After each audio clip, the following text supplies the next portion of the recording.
वैसे तो तेरी अपनी टेंट भी दुहाने वर्गी है, तू दुहाना भी बेचना है तो की भाई की भाई 500 रुपया एडा सस्ता। एक दुहाना में दंद भी साफ कर लगे, दुहाना बेचे कि नहीं बेचे कोई? किन्ने के बेचे नहीं है यार? टेंट भी किते बेच छड़ हुण की कहने नवाज शरीफ जिंदाबाद कि इमरान खान जिंदाबाद?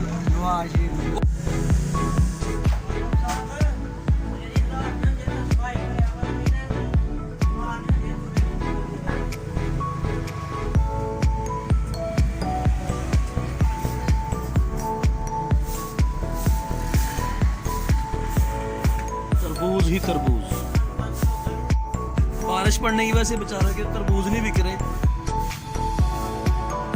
जबकि अब धूप लग चुकी है। भाई कहते हैं फ्रूट बड़ा सस्ता होगा, उसकी की वजह है? अच्छा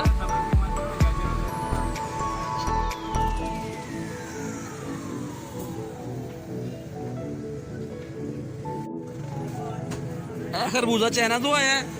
इंडोनेशिया तो इंडोनेशिया। वो क्यों? क्यों? कीमत बहुत ज़्यादा नहीं इसकी।